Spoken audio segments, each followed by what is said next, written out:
Hi friends, today special పచ్చిరొయ్యలు capsicum aloo curry చాలా టేస్ట్గా ఉంటుంది. మీరు కూడా ట్రై చేయండి. దీనికోసం మనం ముందుగా స్టవ్ వెలిగించి కళాయి పెట్టి ఆయిల్ పోసుకోవాలి. ఆయిల్ హీట్ అయ్యాక పచ్చిరొయ్యలు వేసుకొని కొద్దిగా ఫ్రై చేసుకోవాలి. అవి కొద్దిగా ఫ్రై అయిన తర్వాత చిన్నగా కట్ చేసి పెట్టుకున్న ఉల్లిపాయ ముక్కలు కూడా వేసుకొని ఫ్రై చేసుకోవాలి. అందులోనే పచ్చిమిర్చి కూడా వేసుకోవాలి.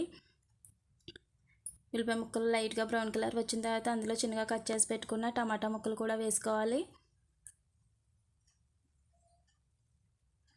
తర్వాత కరివేపాకు, చిన్నగా కట్ చేసి పెట్టుకున్న ఆలు ముక్కలు కూడా వేసుకోవాలి. అవి కొద్దిగా ఫ్రై అయినాక చిన్నగా కట్ చేసి పెట్టిన క్యాప్సికమ్ ముక్కలు కూడా వేసుకొని 5 నిమిషాలు ఫ్రై చేసుకోవాలి. 5 నిమిషాల తర్వాత అందులో స్పూన్ అల్లం వెల్లుల్లి పేస్ట్, గరం మసాలా, 2 స్పూన్ల కారం, కొద్దిగా పసుపు, టేస్ట్ సరిపడా ఉప్పు వేసుకొని మళ్ళీ మూత పెట్టి 5 నిమిషాలు మగ్గనివ్వాలి. 5 నిమిషాల తర్వాత ఆయిల్ అనేది పైకి వచ్చింది కదా, ఇప్పుడు అందులోనే ఒక గ్లాస్ వాటర్ కూడా వేసుకొని మళ్ళీ మూత పెట్టి హై ఫ్లేమ్లో 10 నిమిషాల పాటు ఉడకనివ్వాలి.